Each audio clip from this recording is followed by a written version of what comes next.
And now, Jalen and Jacoby on ESPN Radio. When I pop the trunk, head the dirt. Y'all pop the trunk, I pop the hood. Now act stupid, I'll pop the trunk. Now give me your boom.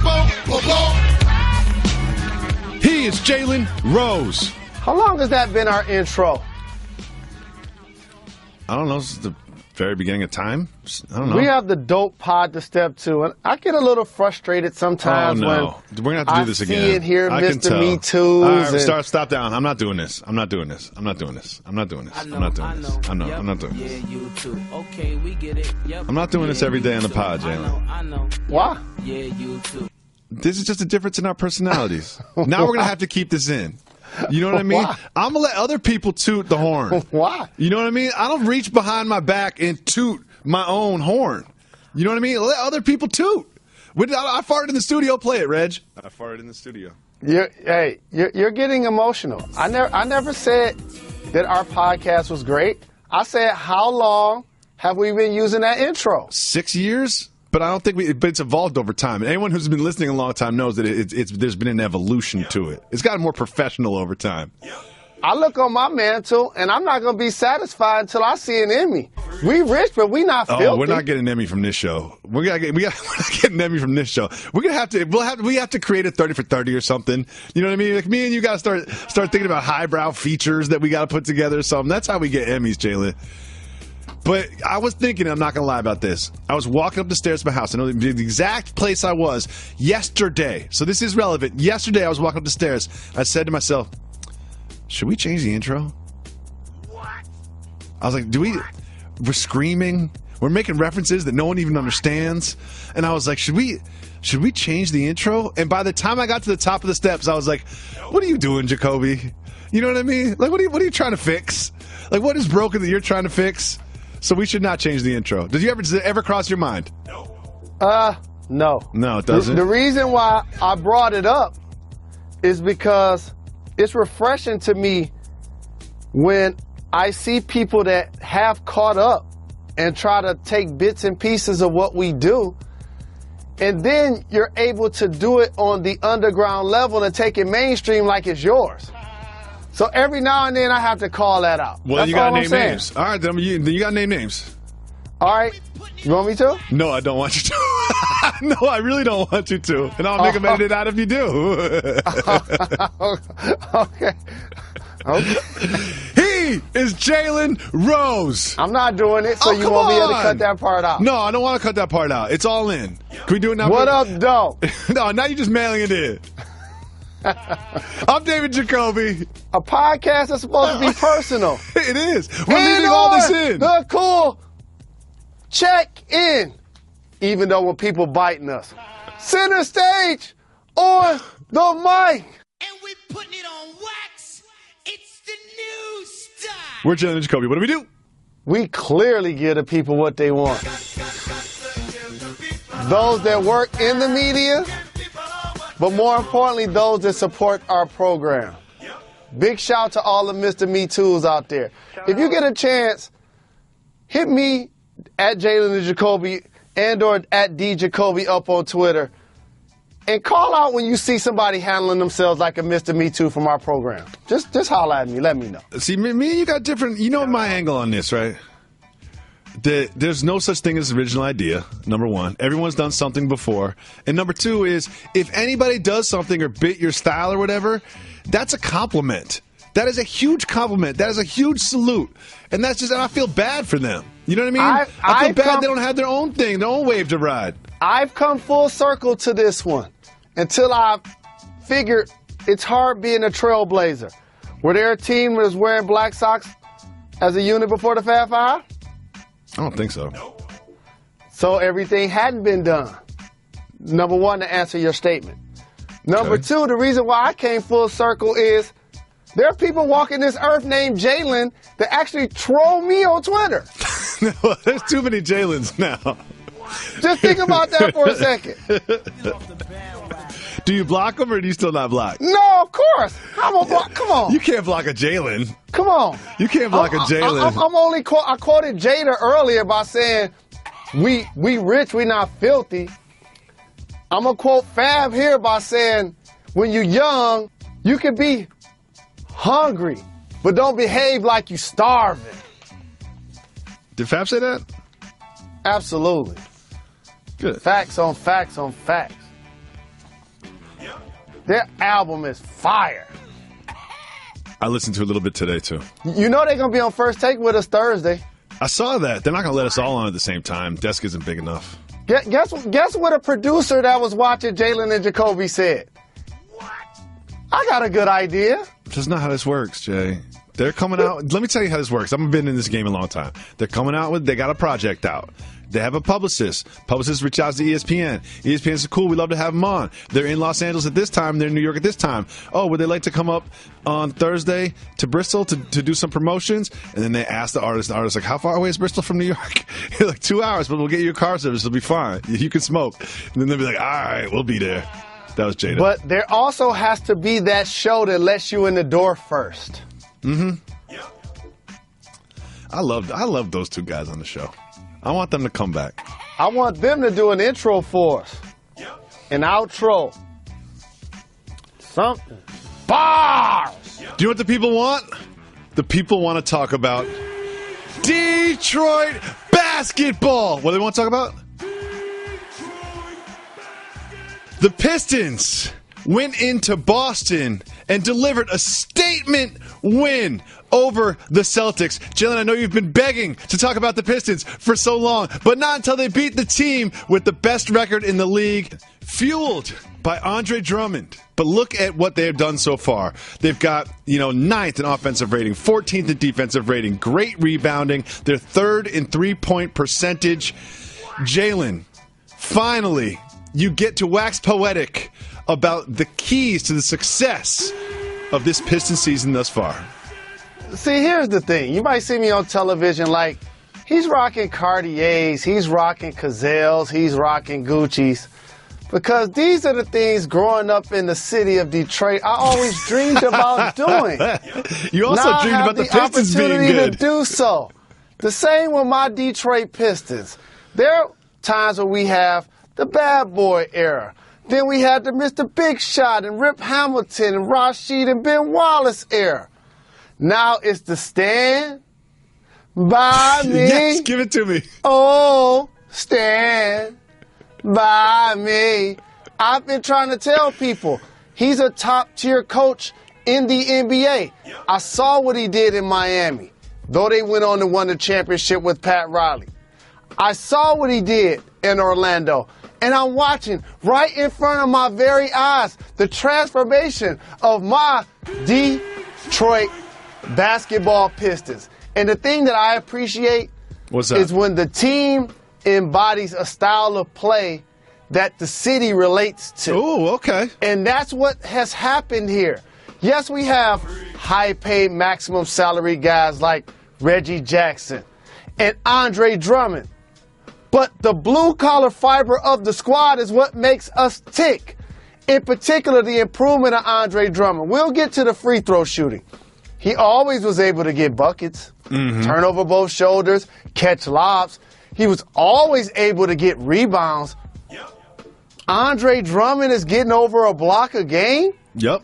And over 15 boards. The last person to put up those type of numbers was in the late 70s. Okay? In those two categories. Avery Bradley comes to mind as someone who represents the blue-collar essence of Detroit Rock City. When he played in Boston, what did I tell you about Avery Bradley? Kyrie Irving was like, oh no. Did you see the game? I watched every second of the game. Avery Bradley was like, Kyrie, I've got you tonight. I've got you tonight. Kyrie did not look good last night. And a lot of it had to do because Avery Bradley did not allow him to look good last night. And the reason why he's one of my crazy glue guys, and I say that affectionately, when you look at that gentleman, he looked like a boxer. He walk in, face all swole up. He not smiling, but he fighting through every screen. He's competing on every play. He's making an open three. Those type of guys make a guy like Tobias Harris like, wait a minute. Y'all move Morris out of the way. I get minutes at the 3. I get minutes at the 4. Tobias Harris is flourishing. 30s. Tobias Harris is flourishing this year. No question about it. But I'm already putting it on wax. And we putting it on wax. The Pistons get 2 All-Stars this year. Andre Drummond and Tobias Harris. That's how well this squad is playing so far. Well, one of the things that has improved so much about Andre Drummond's games is his free throw shooting.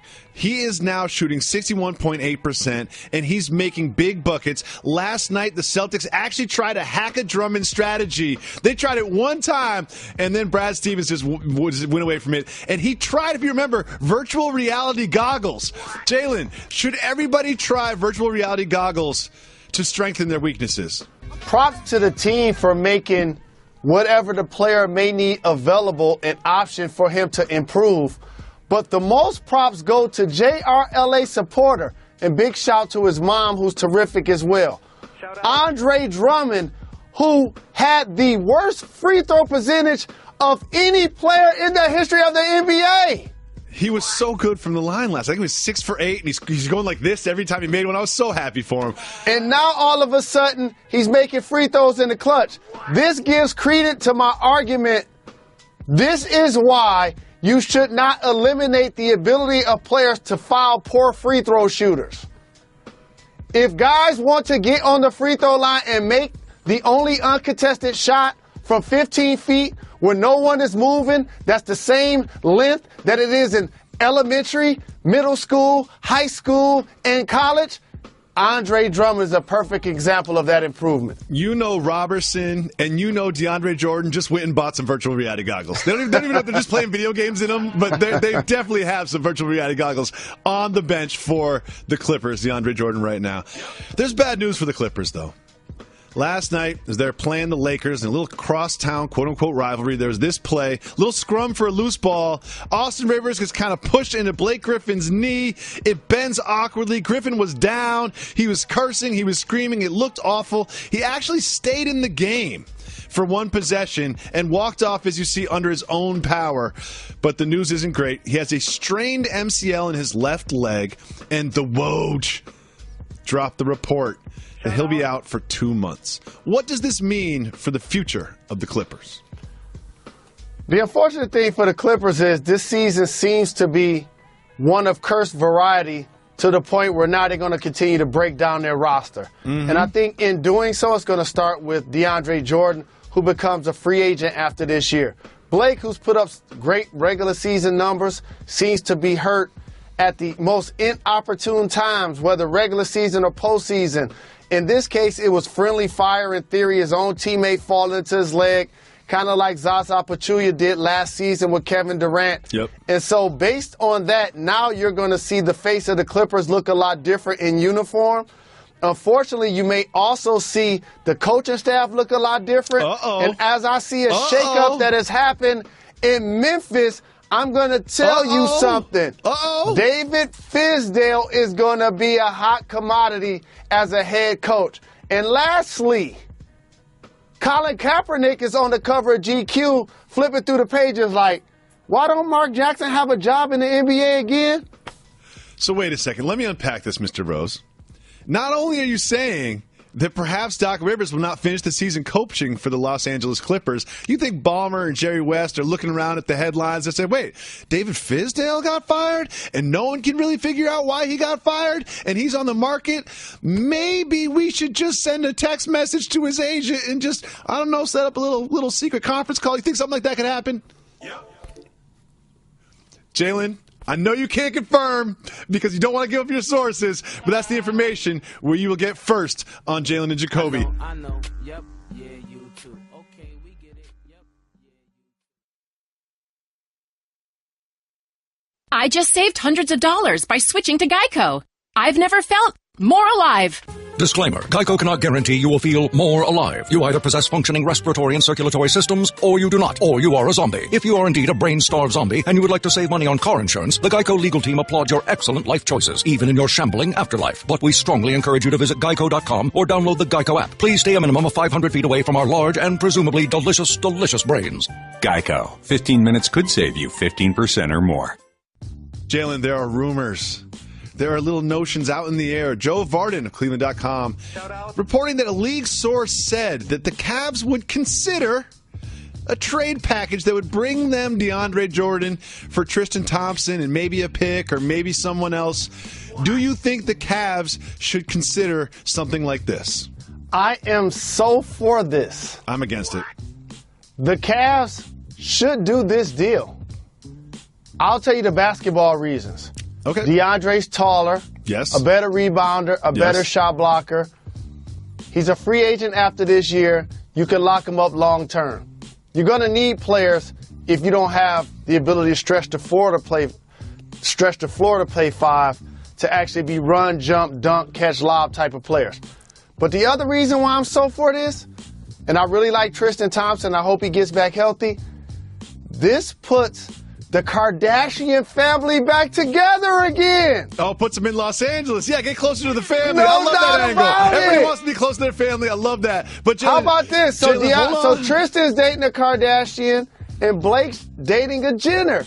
It's only right. I do like that. However, let me give you some basketball reasons of why I don't think they should do this.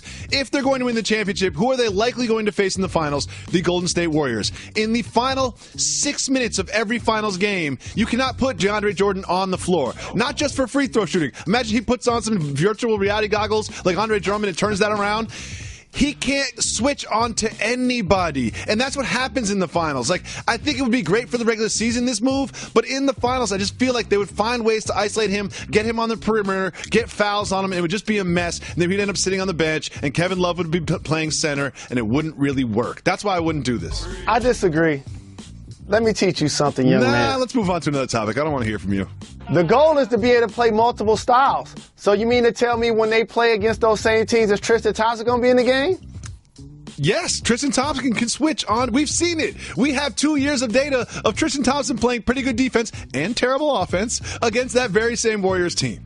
I feel like DeAndre Jordan can put that level of effort in, but also on the other end, he should be able to dominate in the paint, in particular, catching lobs and getting all of the dirty work plays happen. You know one thing I'm not doing? I'm not giving up that Brooklyn pick, though. If I'm the Cavs and I'm not sure LeBron's coming back, I'm not giving up the Brooklyn pick. You can ask for it. We can start the negotiation there, but I am not giving up that Brooklyn pick and Tristan Thompson for DeAndre Jordan. I'm glad we finally agreed on something. Let's move on.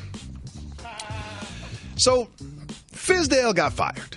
And everyone seems to agree that it's sort of unjust, and we don't really know what happened. A lot of people are pointing to this interview that Marc Gasol did when he was benched in the fourth quarter, but something tells me that an upset player doesn't necessarily get a coach fired. There's a lot of incidents, a lot of behind-the-scenes things we don't understand. Someone else who doesn't really understand it, but offered a little bit of a theory, was LeBron James. Let's listen to LeBron. I don't know the details of it because I'm not around, but I know the type of coach Fizz is. I know how players relate to him, and I know what he stands for. And he don't stand for no. Maybe that's what it was. Maybe that's what it was because he ain't gonna kiss nobody. I know that. Jalen, can I read way too much into this because I'm a media member? Absolutely. Okay, great. I think what LeBron James is alluding to is the fact that he won't kiss up to people. People like, oh, I don't know, the front office, the general manager, the owner, and perhaps there was a clash of ideology. Perhaps there was an exchange of words. And perhaps during this 8-game losing streak when, like you always say, winning's the best deodorant, well, guess what? Losing makes you stink. And when everyone's upset and everyone's pointing the finger and everyone's mad, maybe some expletives were shared, and maybe he just lost. Lost the relationship with the people that employed him, and that's why he is out of the league at the moment. Because there is no real forward-facing or wins and losses or basketball reasons that he would be fired, especially because of an 8-game losing streak, as bad as that is, with the roster that he has, the injuries that they've had, doesn't really make sense. Do you buy this theory based on not much? Fizdale, terrific coach who did more with less last year and continued to do so at the beginning of this year.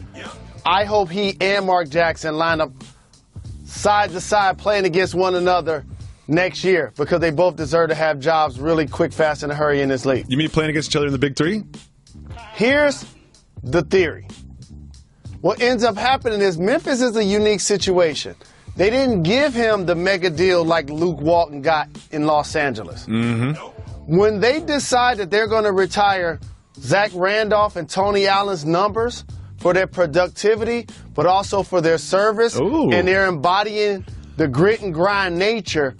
Basically, what that tells the fan base and everybody around that we want Marc Gasol and Mike Conley to be here forever, so we can do the exact same thing for him.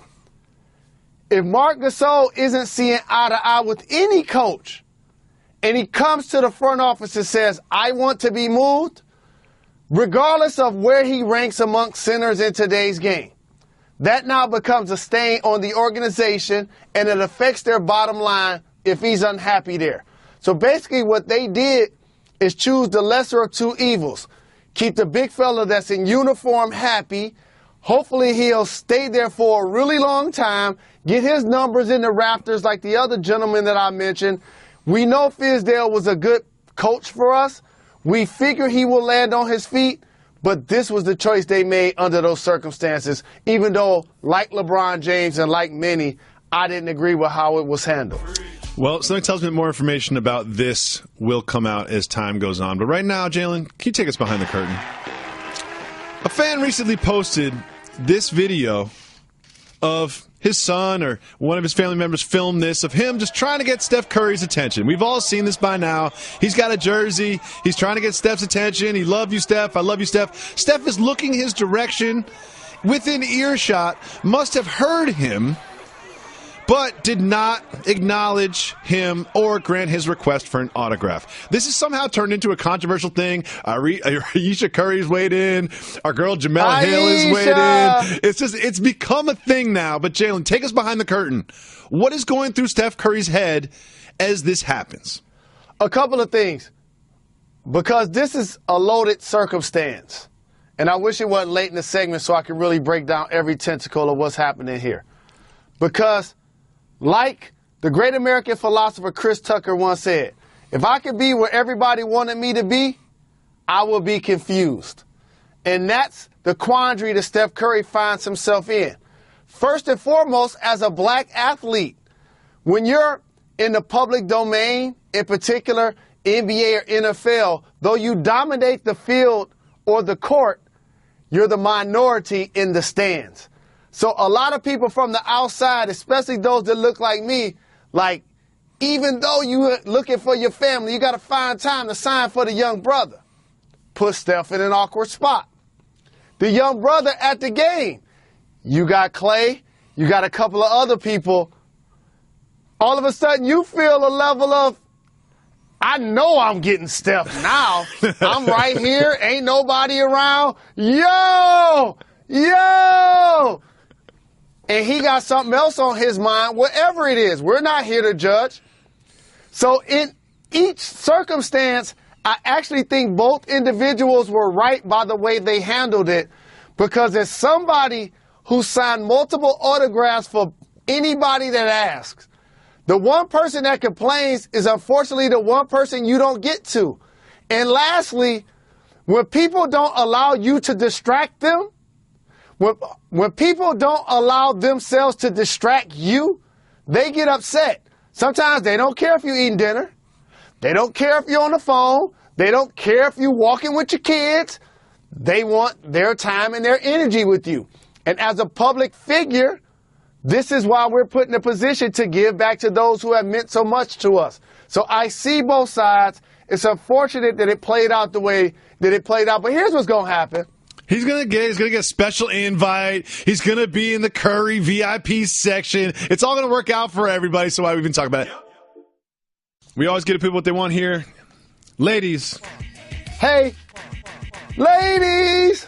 Make sure you call us up at 985-80-JALEN. Do it right now. Don't pretend like you're gonna do it later, because you're not gonna stop. You're not gonna be thinking about this podcast later. 985-80-JALEN. And leave us a voicemail, because tomorrow is Woman Crush Wednesday. Thursday, we will not have a podcast, but we have a little special present for you. And Friday, we will be back giving the people what they want.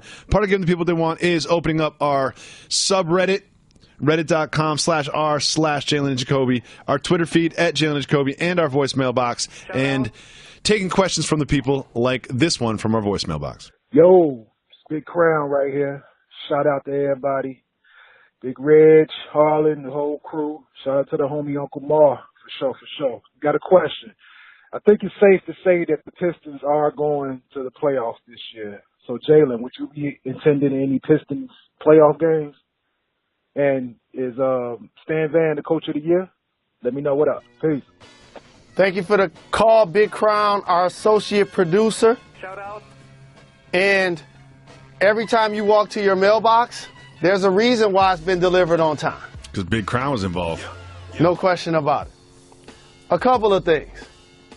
Here's the difference between a Die Easy fan, Wait Jacoby, a second. I don't like where you're going here. and a Die Hard fan, Jalen. I go to regular season games. I attended one with my brother, David, wifey, Molly, at the Garden this year. That was a Knicks game. That wasn't a Pistons game. How about this?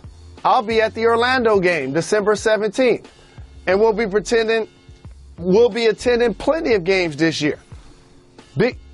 Big shout to Stan Van Gundy, who, along with Brad Stevens, are going to be in the Coach of the Year conversation. Mike D'Antoni's going to get mentioned clearly. But the squad is doing a terrific job, and not only will we make the playoffs, but we keep playing like this. Depending on the matchups, we can get out of the first round. That ain't too much to ask. It just keeps this momentum to the All-Star break. There's a couple flag poles in the NBA season. Christmas is his first base. All-Star, second base. End of the season, third base. End of the playoffs, home plate. I know one thing we're not going to do in this program, and I'm going to give you a nice visual, Reg, that you should add to the pod. Pods don't have visuals. Or a nice audio you can add to the pod. Maybe I should say this on TV where it can be used. Okay. Anybody that's talking about MVP conversations and it ain't the NFL, they should get a Three Stooges slap. You know we did that, though. You know you were out here talking about Giannis 1, LeBron 2. That was preseason. That was during the season. That was preseason. That's so dumb. That conversation is so dumb. I don't produce this stupid show. I wouldn't have been doing that. That don't even make sense. I agree with you. It seems like we start talking about the MVP by game 4. You know what I mean? Like, everyone's ready to give it to Giannis. They're like, oh, is Kristaps Porzingis in the top 5 of the MVP race? And like, that don't even make sense. It just kind of ruins the whole thing for me if you kind of if you just, I don't want to get philosophical, but enjoy the journey a little bit. You know? We don't have to talk about what it's all going to be like when it's over. Let's just enjoy the process a little bit right now. Trust the process. Anybody that's talking about from this day forward, we might have to retire that. We might have to retire and give everybody a date when they can start talking about the NBA MVP. People talking about the MVP race, I'm like, the NFL? Even the NFL one is boring, too. Is it Carson Wentz or Tom Brady? Who is it? Carson Wentz or Tom Brady? And then if you're one of the smart people, you're like, well, Kareem Hunt is actually the MVP. Well, guess what? Kareem Hunt hasn't done anything in 3 weeks. What was Big Crown's question? I answered it already. Okay, good. Stan Van and the Pistons. I just want to make sure that we get all of Big Crown's questions answered and treat him with the respect that he deserves. The greatest mail carrier in the history of mail carriers. He actually is, his ancestors invented the Pony Express. It's true. Probably not. Probably not true. Big Crown. Hopefully you're getting some of those royalties. Big Crown, you're the best. Appreciate you. And I also like that Jalen called you an associate producer, because a couple dudes call it, be like fellow executive producers. Wait a second. Wait a second. And just so y'all have know, a higher title than I got. You'll feel a lot better. If you're an executive producer, you're like Harlan or Jacoby or Barron or Reg. I don't even think so. Or Tanner. If you're an associate producer, you're like me. Yeah. It's like when it's good, I did it. And when it's not good, it's someone else's fault. And Curtis and Alex. And I don't want to leave anybody out. Kaylee. What up, Kaylee? Shout out. Kylie. Allison. Alyssa. Kylie Jenner? No, she's not in the show. She will be. We get canceled. She will be once Tristan get out here. I don't think that's a good move, by the way. Ooh, boy. Next question we have is from our Twitter feed, and it speaks to something. They put the Kardashians and the Jenners together in the Clipper uniform. Doc Rivers gonna grow an afro.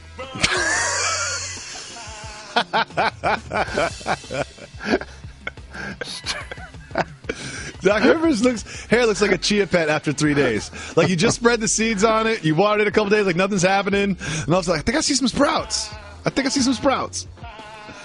This is from Brian Smith. It's kind of like what we talked about earlier. Is Marvin Bagley III going to be the #1 overall pick in the 2018 NBA draft? I have an answer for you. I don't know. You know, like, I don't know. I watched some of the Duke game when they played UNC. It's too early to call. You got to see conference play. Who are they playing? You obviously want to see who's drafting where and who's able to maneuver those picks. Just think about last year. The Boston Celtics were a number 1 seed, and they had the number 1 pick and traded it. But he is playing terrific basketball. I enjoy watching him being able to finish around the hoop, grab boards, multiple efforts, has nice bounce, has great length. Next is from DJ. Jalen, you have to answer this as fast as possible with a yes or a no. Is kissing your dog in the mouth cultural? Yes. I can't front. Bring it on. We always keep it real on the wax. I have had dogs that I kissed in the mouth before. Okay. I have. Growing up, we had Champ and Capone. My brother Kevin. Is naming your dog Capone cultural? No doubt. Yes. How about Champ? Champ, so, no. Here's the thing. My brother was like JJ on Good Times. He's always find things. Okay. You know what I'm saying? I'll say that because he's obviously matured and turned his life around for the better, and I love him dearly. And so we would have a couple of dogs every now and then. And as I got older, I had my own dogs. I had a Min Pin before. Didn't last long. My favorite dogs, I had a Rock before named Cassius. Ooh. Call him Cash? Love that dog. Call him Cash? Absolutely. Yeah, but my favorite dogs, as you know, were my South African Borbals. I had to look that up. I looked it up like 3 times. Good-looking dogs. Look that expensive. I had in Indiana. They look expensive. Oh, that's the Indiana. Okay, now it makes more sense. This wasn't no Detroit. Doubt about it. The Borbals weren't in Detroit. Yeah. No. Yeah. You need them to protect the fortress. Okay. When something moves, is going to be a problem with whatever's moving. I like that. I like that a lot. But one thing that ain't happening, you ain't sleeping in my bed. No.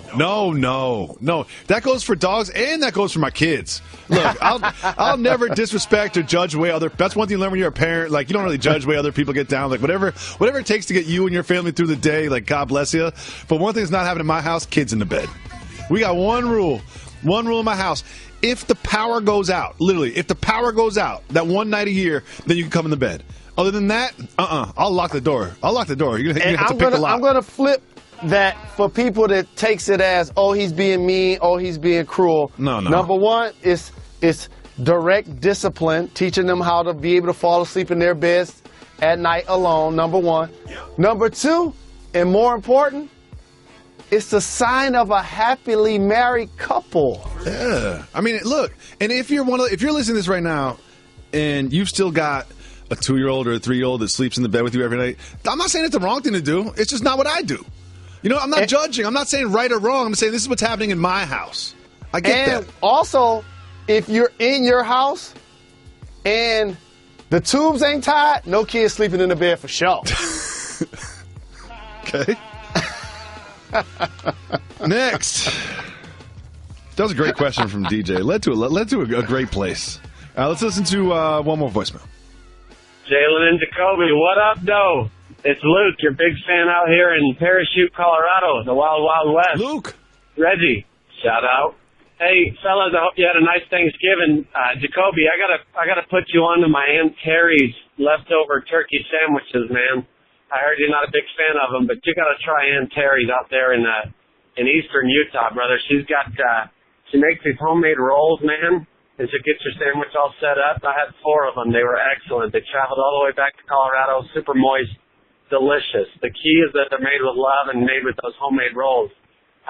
Jalen, bro, we had a rough fantasy weekend, man. I hope you squeaked out a win. I, too, drafted Larry Fitzgerald and Doug Baldwin, and they have been very, very solid this year, but boy, that was a rough weekend.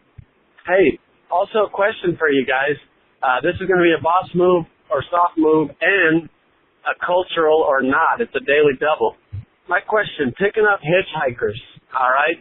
I've been known to do it from time to time. Of course, I understand that it can be a little bit risky or dangerous, but, helping out somebody who needs a lift, is it a boss move or a soft move? And is it in any part cultural? Appreciate what you guys do. Jalen, you popped the trunk I pop the hood. Jacoby, keep popping the hats on the back of that minivan, bro. Take care. There's a lot to address there. First of all, Luke, good question. Second of all, I got the minivan Don. You know what the minivan Mafia Don does? While I'm walking up to the minivan, I pop the hatch with my key. And I open up the doors. I got the keys. I open up the doors, both doors with I got the keys. I can not just unlock and lock. There's so much I can do with my key. With my key, I can open up the hatch. I can open up both side doors. It does my taxes. And if I schedule it ahead of time, I can get a massage from my key. Got the keys. So, picking up hitchhikers. The best soft move or boss move questions are when the answer is not obvious. I could make a case for each. So I'm going to let you answer first, and then like a debate team, in high school, I'm going to make the opposite play. Soft move or boss move, picking up a hitchhiker. It's a boss move for your intention, but it's one of those 98% tile things that could go wrong versus the 2% you're trying to help a fellow out or a young lady out. And you know what I'll do. Worst case scenario. Keep going. I'm going to keep normal, I'm going to keep going. For me, it's a risk-reward evaluation, okay? Everything is a risk-reward evaluation. What's the reward? I do something kind for somebody else, help someone else in need, karmic balance, being a good person. That's the reward, that's the upside. Downside, I get murdered and or tortured and then murdered, okay? That doesn't work for me. You know what I mean? So if my options are expose myself to potential long drawn out 18 hours of torture and then murder, or not slow my day down and just keep it moving, I'm probably gonna keep it moving. Hit the button, Reg. Now, second question. Is it cultural? It's definitely cultural. No question about it. It's cultural. No question about it. Anyone who's ever pitched up a hitchhiker, and I'm taking race out of this. I'm just taking race completely out of this. If you've ever considered picking up a hitchhiker, you do a quick evaluation head to toe.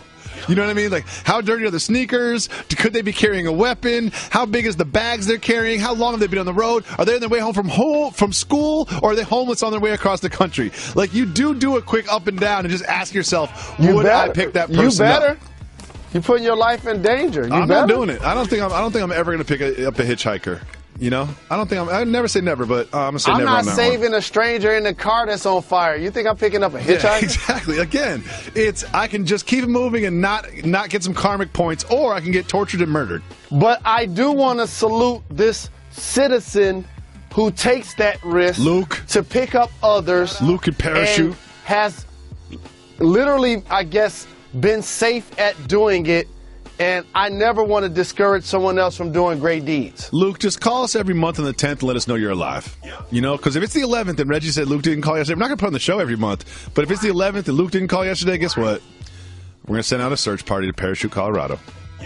We all remember Sunday, Aqib Talib snatching Michael Crabtree's chain for a second time. Adam Schefter has some new information about this, that Crabtree taped his chain down before taking the field. Jalen Rose, very important question. Soft move or boss move, taping your chain down before facing your rival? That right there is a soft move, because it's not going to stop the other individual from running your jewels. I think it just makes it more difficult, and therefore makes it more of a trophy when it gets accomplished. It doesn't make it more difficult. Basically, what was happening in that scenario is, it's symbolic of, not only do I not like you, I'm going to disrespect you enough that I'm going to snatch your chain and you're not going to do anything about it. So Michael Crabtree had to defend himself. We have some statue news. Jalen, there's this planned statue of Evander Holyfield going up in downtown Atlanta outside the Flatiron Building, scheduled for 2018. Do you like this new statue, senior statue analyst? I love it. Real deal Holyfield. The only thing is, can they do something with his arms? No, I have another thing that I would like them to do. I looked at the statue, and I think they should take a little chunk out of his right ear. Based on, wouldn't that be nice? His right ear is fully formed. Don't you feel like it would be so nice, like a little wink wink to one of the most memorable moments of his career? Should they take a chunk out of his right ear? That, while it's a memorable moment, it's not a defining moment, because he was a storied, multiple champion on different in different weight classes. So I get the joke and it's keys, but no. I thought it would be fun. Well, Arby's is going to buy Buffalo Wild Wings for $2.4 billion. We slander Arby's on this program all the time. How did they get $2.4 billion selling those sandwiches, Jalen? How did they get $2.4 billion selling those sandwiches? Living in America. Don't forget, ladies, call 985-80-JALEN. Leave us some voicemails. Ladies. We'll be back tomorrow as we are every single day, leaving you a dope pod to step to. We're not done. We're not done.